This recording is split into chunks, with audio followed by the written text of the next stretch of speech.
Olá, irmãos. Dando continuidade ao estudo do Evangelho de João, estudaremos hoje a segunda parte do capítulo 4, dos versículos 31 ao 54. Nós vimos no estudo anterior, quando Jesus encontrou a mulher samaritana lá no poço de Jacó, a gente observou que ali a pregação, o ministério de Jesus Cristo, naquela província de Samaria, especificamente na cidade de Sicá, ali houve uma grande manifestação do Espírito do Senhor, onde aquela samaritana ouviu a mensagem do Evangelho e ali ela creu que o Senhor era o Messias, o Senhor Jesus, e houve conversão ali. Uma conversão sobrenatural, que ela reconheceu que Jesus é o Messias. E após aquela conversa que Jesus teve com a samaritana, a mesma desceu até a sua cidade e lá conversou com o povo da sua cidade, falando que tinha encontrado o Cristo, que estava lá próximo ao poço de Jacó. E esse povo subiu até o poço e lá teve um contato com Jesus Cristo e depois eles convidaram Jesus para que pudesse passar alguns dias nessa cidade, e ele ficou durante 2 dias na cidade de Sicá, na província de Samaria, e lá o evangelho foi pregado, os seus ensinos, e muitas vidas ali foram alcançadas e houve muita conversão. Muitos chegaram ao arrependimento de pecados. Vamos agora para a continuação no versículo 31 em diante. Vamos ler aqui. Enquanto isso, os discípulos lhe rogavam: Mestre, come. Ele, porém, lhes disse: Uma comida tenho para comer que vós não conheceis.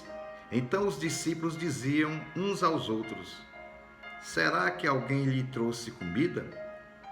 Jesus lhes disse: A minha comida é fazer a vontade daquele que me enviou e realizar a sua obra. A gente vai ver que nessa passagem os discípulos, quando chegaram da cidade, que eles tinham ido fazer compras, e ali encontraram Jesus conversando com a mulher, ficaram admirados, né? E depois, quando a samaritana desceu para a cidade, Jesus foi indagado pelos discípulos sobre comer, perguntando por que Jesus ainda não tinha comido e oferecido comida. Aí Jesus disse: Não, a comida que eu tenho aqui vocês não conhecem. E essa comida aqui, Jesus vai explicar que é o pão da vida, aqui no sentido espiritual. Aquilo que Jesus disse: quem comer desse pão jamais terá fome, que é conhecer Jesus, entregar em espírito e verdade e ter a vida eterna. Os discípulos aqui, eles achavam que alguém tinha chegado e tinha levado comida para Jesus, não estavam compreendendo o sentido daquela parábola que Jesus estava falando, porque Jesus falava em parábolas. Muitas das suas passagens no Evangelho é em parábolas.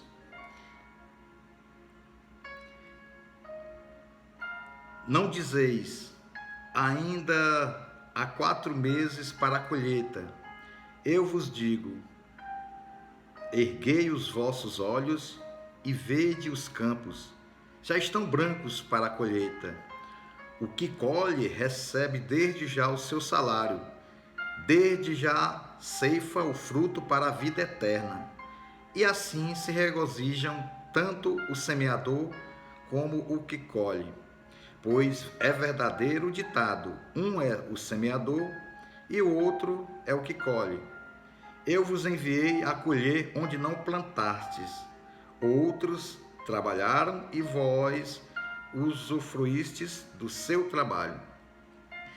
Nessa passagem, Jesus está falando para os seus discípulos que lá na cidade de Sicar, na província de Samaria, e também nas outras cidades, nas outras províncias e também nas outras nações,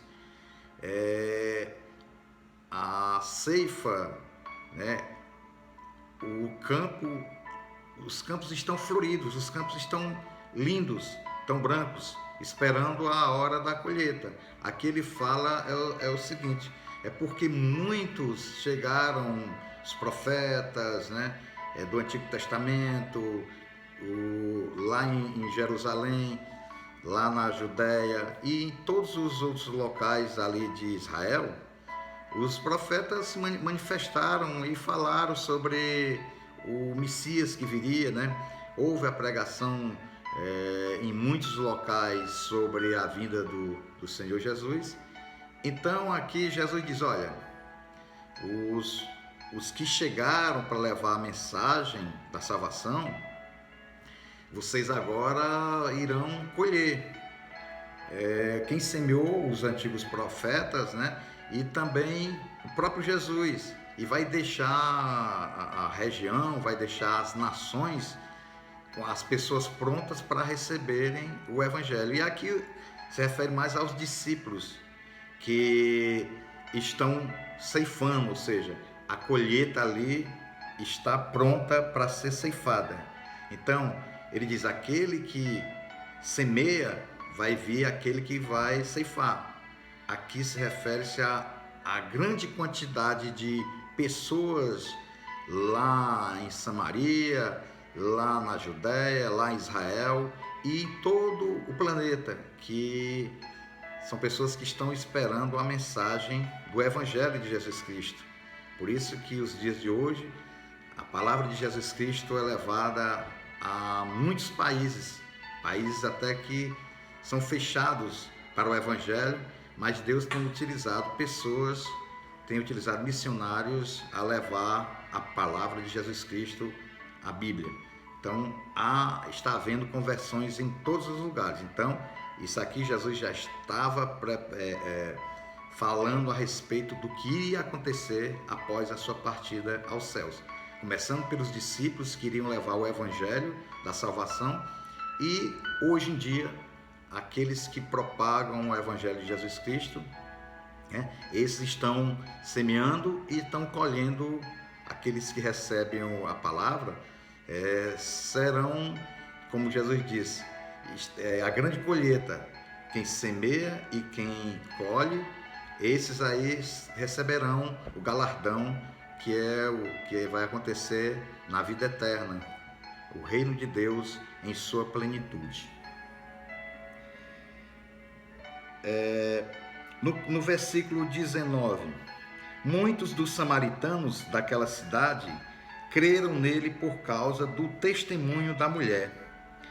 Disse-me tudo o que tenho feito. Aproximando-se dele, os samaritanos rogaram-lhe que permanecesse com eles, e ficou ali 2 dias.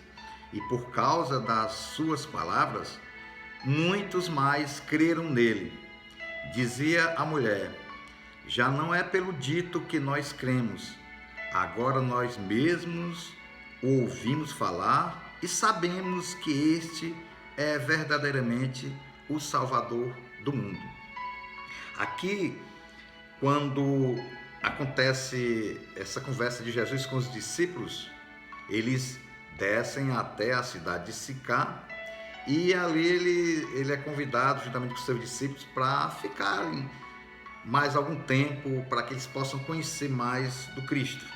Então, Jesus ficou aproximadamente 2 dias naquela região, pregando, falando do amor de Deus e fazendo milagres também, sinais, porque os sinais que Jesus fazia, esses sinais mostravam, na verdade, a maravilha de que ele era o Cristo, porque sem sinais o Messias não poderia ser mostrado que ele estava com Deus e Deus estava com ele.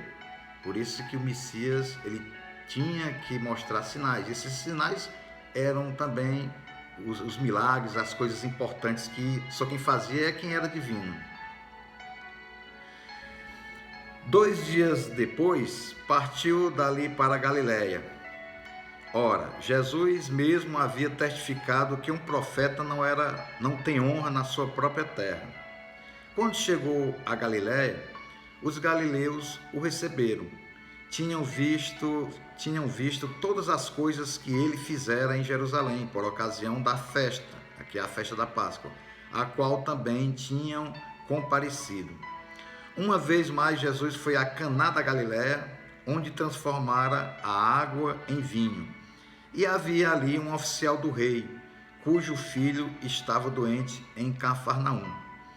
Ouvindo este homem que Jesus tinha chegado a Galiléia, foi procurá-lo. Ao encontrá-lo, rogou-lhe que descesse e curasse o seu filho que estava à morte. Jesus lhes disse: se não virdes sinais miraculosos e prodígios, de modo nenhum crereis. Disse o oficial: Senhor, desce antes que meu filho morra. Respondeu Jesus: vai, teu filho vive. O homem creu na palavra de Jesus e partiu. Uma coisa muito importante aqui, quando Jesus chega, sai de Sicar, na província de Samaria, e se dirige à província da Galiléia, mais precisamente na cidade de Caná da Galiléia. Nessa cidade foi onde aconteceu o primeiro milagre de Jesus Cristo, que foi a transformação da água em vinho. E vai acontecer o segundo sinal aqui em Caná da Galiléia, onde vai haver a cura do filho do oficial do rei. Esse oficial do rei, na época, era o rei Herodes Antipas, que ele era o rei da província de Samaria e da província de Pérea. Então, ele era o governador dessas duas províncias. E esse oficial do rei, era um estrangeiro, não era um judeu. E aqui você vai observar que ele, quando soube que Jesus estava se dirigindo para a Galiléia, ele saiu lá da cidade de Cafarnaum e foi ter com Jesus lá em Caná da Galiléia. E quando ele chega, ele já fala: Senhor, meu filho está doente, está morrendo. E Jesus olha para ele e diz: será possível que só através de sinais, de milagres, é que vocês creem em mim? E ele estava tão aperreado, o oficial do rei, que ele disse: Senhor, desce até lá, porque senão ele já está morrendo. Ao que Jesus viu naquele homem, a fé, Jesus viu naquele homem que ele reconhecia que Jesus era o Cristo, Filho de Deus. Imediatamente ele creu no que Jesus falou, desceu para onde estava seu filho, na cidade de Cafarnaum, que dista mais ou menos 29 quilômetros de Caná da Galiléia.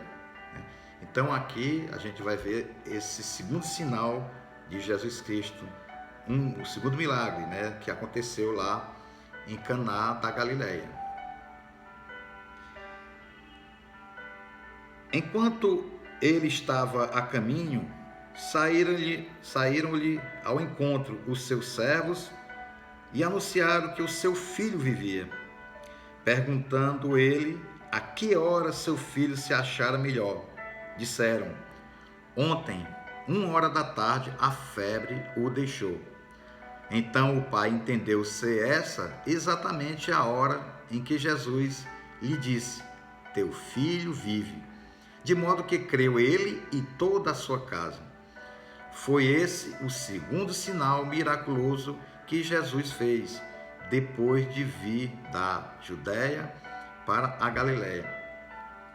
Quando Jesus falou para o oficial do rei: desce, teu filho vive. Quando o oficial creu e desceu e se dirigiu para a sua residência, lá ele, antes de chegar na sua casa, se aproximou dele os soldados, as pessoas que trabalhavam com o oficial, e diz: olha, teu filho vive. Ou seja, houve a melhora do filho dele, que estava quase na morte, e houve a cura do filho do oficial do rei. Então, o oficial do rei perguntou àqueles que se dirigiram até ele para avisar que o filho estava bem. Ele perguntou: e que horas aconteceu esse fato? Justamente para que o oficial do rei pudesse verificar a hora em que Jesus disse que seu filho vive e a hora que o seu filho vive coincidiu com a hora que os seus soldados que se dirigiram a ele para avisar. Foi nessa hora que aconteceu, ou seja, por volta das 13 horas da tarde. Aqui também no Evangelho diz que toda a sua casa creu no Senhor Jesus e se converteram, né? Houve a conversão aqui. Muitas das pessoas nos dias de hoje esperam um sinal, esperam um milagre, né? Muitos não querem, só querem crer quando há uma cura de alguma enfermidade, quando há uma prosperidade na sua vida. Então as pessoas chegam e agradecem, pedem a Deus que essas maravilhas possam acontecer nas suas vidas. Aí eles querem crer. Mas Jesus disse: olha, felizes são aqueles, ou seja, bem-aventurados são aqueles que não viram, mas creram. Jesus está dizendo que nós, nos dias de hoje, há 2000 anos atrás, que aconteceu a vinda do Messias a esse mundo, nós não precisamos ver, a gente crê, porque a fé é um dom de Deus. Então Deus nos outorga a fé através de Jesus Cristo, que o Espírito Santo habita em todo aquele que crê no Senhor Jesus Cristo, e essa transformação é um milagre, é uma transformação sobrenatural, o poder de Deus que habita naquele que crê no Senhor Jesus Cristo. Então, a gente tem que observar diariamente nas nossas vidas a nossa fé, para a gente ver se a nossa fé é apenas uma crendice ou se realmente nós colocamos a fé mesmo em Jesus Cristo. Pois muitas das pessoas esperam um milagre, esperam alguma cura. E, na verdade, Jesus pode fazer isso. Ele pode, ele é soberano, ele é misericordioso. Mas o principal de você crer no Senhor Jesus Cristo é que ele te oferece a vida eterna. Ele diz: todo aquele que crê será salvo. Tu e tua família, se crê em mim, será salvo. Então, Jesus ele promete a vida eterna com ele. Não essa vida aqui que é passageira, não essa vida de sofrimentos. Porque se fosse para viver essa vida de sofrimentos, uma vida que demora pouco tempo, Jesus nem teria vindo para morrer pelos nossos pecados e mostrar a verdade daquilo que ele veio, ou seja, a redenção. Jesus é a nossa redenção para que possamos ter a vida eterna com ele. Amém? Vamos orar. Querido Deus, nós te agradecemos, glorificamos o teu nome, ó Pai. Te pedimos, ó Pai, que nós possamos crer na tua palavra, que nós possamos acreditar em tudo, pois sabemos, ó Pai, que tu é Deus, que tu vieste a este mundo para nos dar a vida eterna e que não são coisas meramente visuais que nos leva a crer, mas sim o poder sobrenatural que habita em nós e que nos dá essa alegria e nos dá a fé que vem de ti. Em nome de Jesus Cristo, nós te agradecemos e pedimos que todos aqueles, ó Pai, que estiverem vendo esse vídeo, possam ser tocados por esse amor infinito que só mesmo tu trazes. Em nome de Jesus Cristo, nós te agradecemos. Amém.